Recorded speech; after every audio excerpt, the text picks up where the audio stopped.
Belajar budaya bro, negara terutama Thailand dan Malaysia. Siap abang. Satu, ada juga yang bilang orang-orang Malaysia ini dia suka Malaysia. Ramai juga yang menganggap kalau orang Malaysia dia ngomongnya kenapa, mengapa. What? What is that? Bukankah ini suatu identiti yang mengagumkan? Jika Indonesia terkena musibah bencana, sudah tidak terhitung lagi Malaysia membantu kesulitan kita.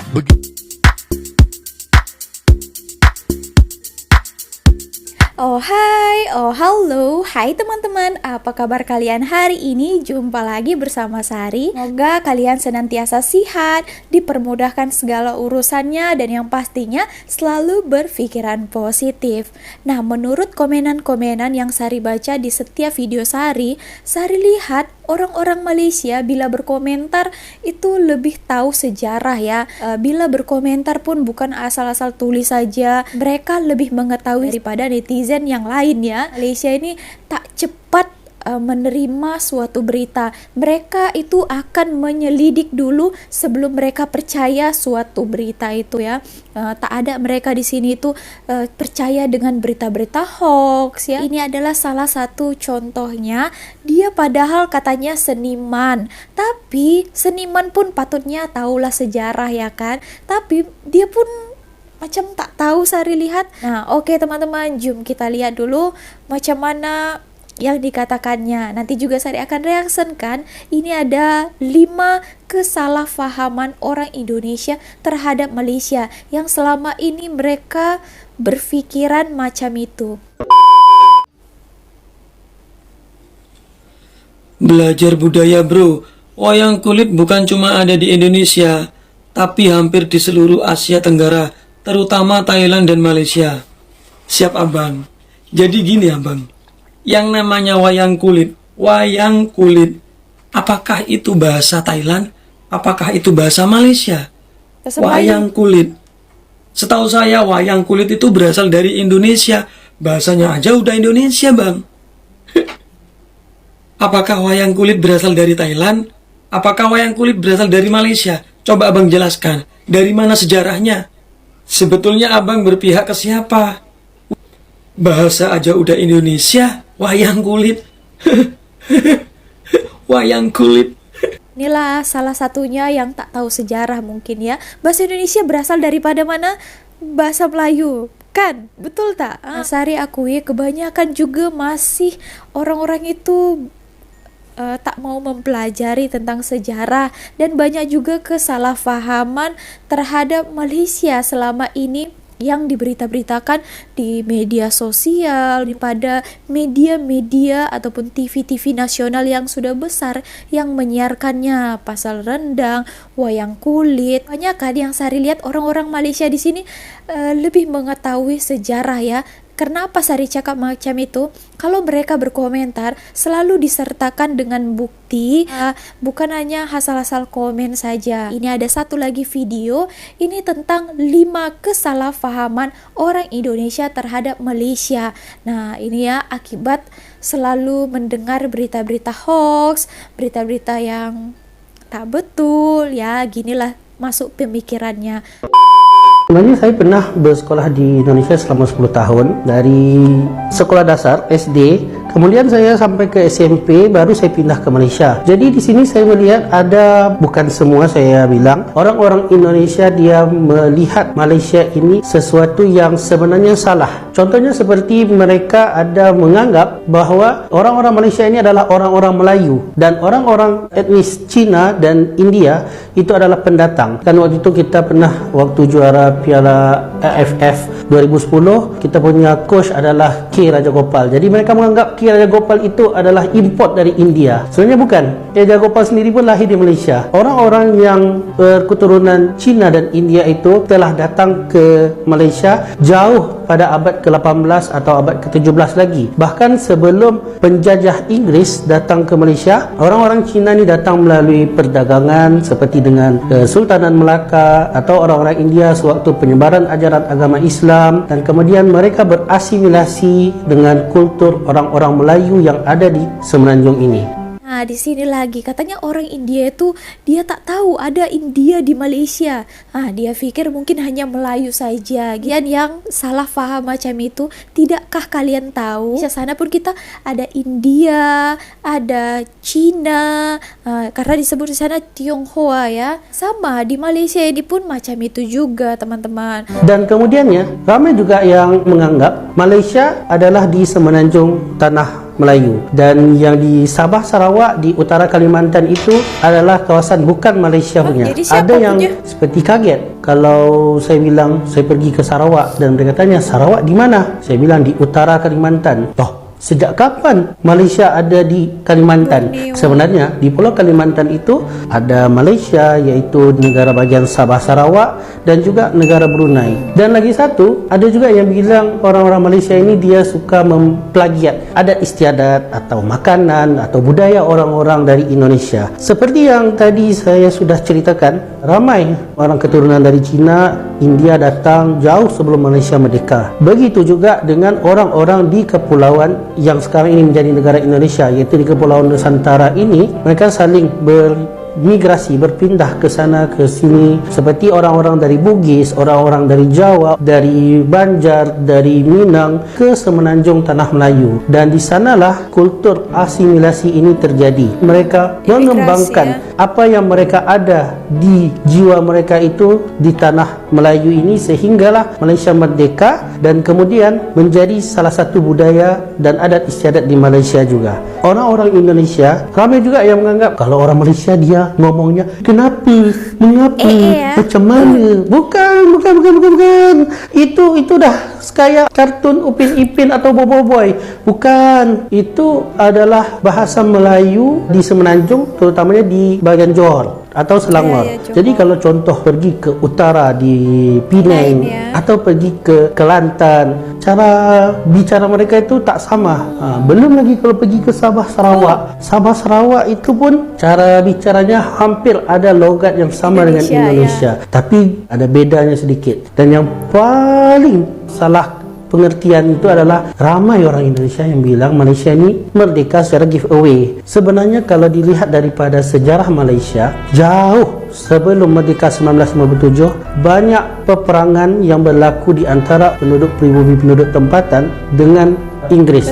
Seperti Antanum di Sabah, Rentap di Sarawak, Datuk Bahaman di Pahang. Itu semua adalah peperangan yang menumpahkan darah penduduk tempatan demi kemerdekaan tanah Melayu, Sabah Sarawak waktu itu. Dan apabila merdeka, kemudian mereka bergabung dengan Sabah Sarawak yang sama-sama merdeka daripada Inggris, sehingga membentuk Malaysia tahun 1963. Jadi sebenarnya sejarah ini luas untuk dipelajari. Kita coba bertanya kepada orang-orang yang arif supaya kita tak salah kaprah terhadap apa yang kita faham sebelum ini. Gitu ya teman-teman. Oke, kita bahas satu-satu. Tadi katanya tentang plagiat itu ya. Memang kebanyakan netizen itu ya termakan dengan berita-berita hoax tanpa mereka tahu dan belajar sejarah terlebih dahulu ya. Itu yang didengarnya langsung itu yang diutarakannya. Kalau orang Malaysia ya, itu didengarnya dicerna dulu, dicari tahu dulu, baru kalau betul baru mereka mengutarakannya. Nah, dijelaskan katanya dulu kita itu kan satu Nusantara. Jadi ada yang bermigrasi, mereka bawa melestarikan budaya-budaya yang sudah ditanam di hati mereka. Di Malaysia ada juga yang keturunan Jawa, keturunan Bugis, keturunan Batak, Minangkabau ya. Tapi di sini dipanggilnya adalah Melayu ya. Ada juga yang Sari lihat segelintir orang-orang tak tahu kenapa ya tak suka dilestarikan kebudayaan yang sudah ada. Apalagi dengan Malaysia ya. Mungkin kalau negara-negara lain tidak apa, asal jangan dengan Malaysia gitu ya. Nah, seharusnya kita sangat support bila orang itu melestarikan budaya kita. Dikatakan tentang bahasa, kebanyakan orang-orang Indonesia tahu bahasa Melayu itu macam bahasa Upin Ipin ya, karena tiap-tiap hari nonton Upin Ipin, karena itu yang paling terkenal ya teman-teman di sana. Katanya kalau siaran Upin Ipin itu boleh satu hari 3-4 kali ditayangkan di TV di Indonesia sana. Ya teman-teman, jom kita tengok dulu satu video ini. Kamu bawa apa? adalah bahasa Melayu yang standar.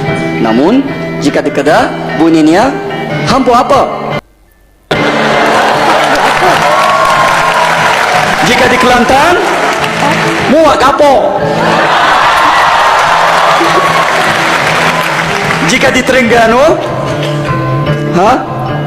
muat menda. Di Sarawak pula, apa pula kita? Setiap jenis sebutan ini sudah menggambarkan asal dan wilayah penuturnya.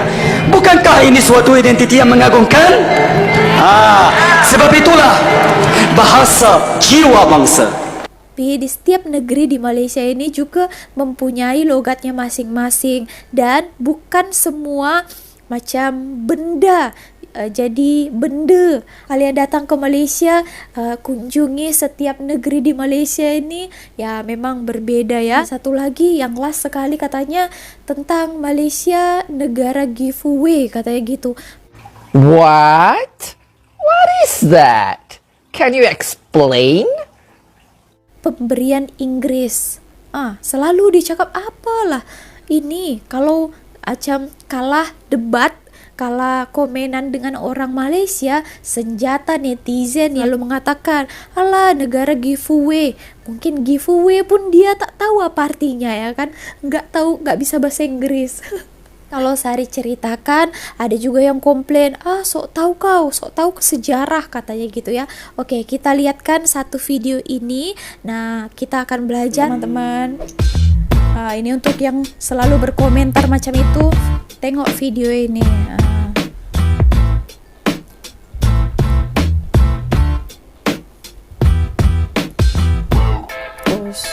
Oke, LCC. Ini adalah faktanya tentang Malaysia. Kemerdekaan negara Malaysia merupakan pemberian Inggris.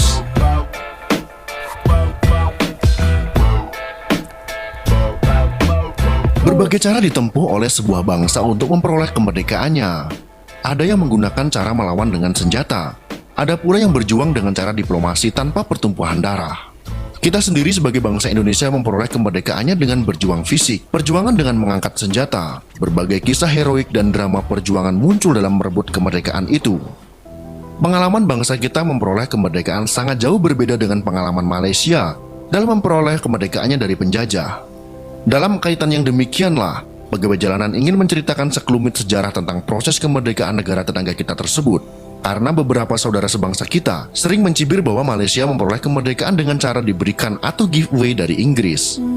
Semoga dengan adanya video ini, kita tidak lagi mencibir proses kemerdekaan suatu negara yang berdaulat. Apalagi negara tersebut merupakan saudara kandung kita sendiri. Materi ini merupakan permintaan akun Hanya Lelaki yang berasal dari antah barantah yang tidak jelas dari mana asalnya. Tapi sebelum lanjut nonton, silahkan subscribe dan klik tanda lonceng jangan lupa untuk berlangganan subscribe secara gratis video-video terbaru dari kami. Mari kita bangun channel sederhana ini bersama-sama. Silahkan share video ini untuk teman-teman Anda yang lain. Pegawai jalanan, subscribe ya teman-teman. Memanglah benar, negara jiran kita tersebut memperoleh kemerdekaannya dengan cara-cara damai, tanpa pertumpahan darah. Mungkin itu juga sudah dipikirkan secara matang oleh para pemimpin mereka dahulu. Serangkaian perundingan digelar antara pemerintah Inggris dengan tokoh-tokoh Melayu, yang semuanya bertujuan agar bangsa yang dijajah Inggris tersebut memperoleh kemerdekaannya. Setelah melalui serangkaian proses, maka pada tanggal 1 Januari tahun 1956 di London, diadakan perundingan antara utusan Persekutuan Tanah Melayu yang dipimpin oleh Tunku Abdul Rahman dengan pemerintah Inggris yang diwakili oleh Sir Alan Lennox Boyd, Menteri Urusan Jajahan Inggris. Perundingan tersebut menghasilkan kesepakatan bahwa pada tanggal 31 Agustus tahun 1957, Persekutuan Tanah Melayu akan merdeka. Foto dalam video ini menjelaskan proses penandatanganan naskah perjanjian antara Tunku Abdul Rahman dengan Menteri Urusan Jajahan Inggris. Ada jarak waktu 1 tahun 7 bulan untuk mempersiapkan kemerdekaan Persekutuan Tanah Melayu atau disingkat dengan PTM. Salah satu yang menarik perhatian kita adalah konstitusi PTM yang mengatur tata cara penunjukan kepala negaranya. Sebelum kemerdekaan PTM, di Semenanjung Malaya ada 9 kerajaan yang masing-masing dipimpin oleh seorang sultan, yaitu Selangor, Perak, Kedah, Perlis, Negeri Sembilan, Johor, Pahang, Terengganu, dan Kelantan. Di samping itu ada 2 wilayah yang tidak dipimpin oleh sultan, yaitu Pulau Malaka Pinang ya? dan Malaka. Oleh konstitusi PTM, diatur bahwa jabatan kepala negara yang disebut, yang di Pertuan Agung, dijabat oleh salah seorang sultan selama 5 tahun dan kemudian digilir secara beraturan. Betul. Jadi setiap sultan mendapat giliran untuk menjadi yang di Pertuan Agung. Andainya kemerdekaan PTM diperoleh melalui sebuah revolusi bersenjata, rasanya tidak cukup waktu untuk menyusun konstitusi yang antara lain mengatur cara memilih dan menunjuk kepala negara yang unik itu. Memang harus diakui, Inggris sangat terampil mempersiapkan kemerdekaan negeri jajahannya. Karena hubungan antara London dengan negeri bekas jajahannya selalu terjalin dengan baik. Yang disebut dengan negara-negara Commonwealth, yang disebut juga negara-negara persemakmuran.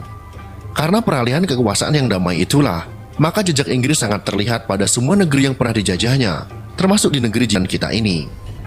Hal lain yang terlihat dalam peralihan kekuasaan secara damai tersebut ialah tetap terpeliharanya tatanan dan nilai-nilai yang ada di masyarakat dan tidak terjadi goncangan yang hebat. Ini menimbulkan efek positif termasuk pada bidang ekonomi. Jadi yang harus kita ketahui adalah pada tanggal 31 Agustus tahun 1957 merupakan hari kemerdekaan Persekutuan Tanah Melayu dan pada masa tersebut Malaysia belum berdiri. Malaysia baru berdiri pada tanggal 16 September tahun 1963 yang merupakan gabungan antara PTM, Sarawak, Sabah, dan Singapura. Tetapi kemudian pada Agustus tahun 1965, Singapura keluar dari Malaysia dan menjadi negara yang berdiri sendiri. Akan tetapi sampai sekarang, Independence Days Malaysia tetap dirayakan pada tanggal 31 Agustus. Wah, sekejap lagi ya. Walaupun cara memperoleh kemerdekaan Indonesia dan Malaysia berbeda, tetapi pengalaman sejarah yang tidak sama tersebut tidak menimbulkan gangguan dalam hubungan dua negara serumpun ini. Apalagi sekarang kerjasama Malaysia dengan negara kita semakin erat di bawah payung kerjasama ASEAN. Dalam hal ini juga Indonesia merupakan penggerak utama terbentuknya kerjasama kawasan Asia Tenggara. Mari kita saling menghargai masing-masing negara. Apalagi kita adalah negara yang bertenaga dan serumpun. Ibarat dalam peribahasa, jika paha dicubit maka mata akan ikut menangis. Begitu juga dengan persaudaraan atas nama bangsa serumpun ini. Jika Indonesia terkena musibah bencana, sudah tidak terhitung lagi Malaysia membantu kesulitan kita. Begitu juga Malaysia yang membangun negara dengan dibantu oleh tenaga kerja dari Indonesia. Jadi, bangsa kita juga ikut membantu pembangunan di Malaysia. Jika kalian suka dengan video ini, silahkan berikan jempol ke atas. Dan jika kalian menganggap video ini bermanfaat, maka bagikanlah untuk teman-teman Anda yang lain. Terima kasih sudah menonton. Yakin buat orang-orang yang berkomentar, yang giveaway lah, dikatakannya tuh mereka itu tak betul-betul tahu tentang sejarah. Kalau mereka tahu sejarah, mereka tidak akan menyebutkan itu ya. Tadi sudah diutarakannya juga, tapi yang Sari lihat ya, ini yang di Malaysia saja Sari bahas. Mungkin videonya cukup singkat ya. Tadi juga ada dikatakan sebenarnya di Malaysia juga ada petumpahan darah oleh para pahlawan mereka juga ya. Ada juga yang mengatakan ya, komentar itu hari Sari temukan katanya di Malaysia tak ada pahlawan, dia hanya pikir macam pemberian daripada Inggris. Nah, gitu saja yang mereka tahu ya, seperti itu ya. Kalau ada yang kurang jelas, kalian mau melengkapinya, kalian juga boleh berkomentar sesuai fakta, mau terima atau tidak, tapi itulah fakta sebenarnya ya teman-teman. So, segitu aja video kali ini. Terima kasih telah menonton. Lupa kalau kalian suka, klik tombol like-nya, komen, dan juga subscribe. Sampai jumpa di next videonya. Misari, bye.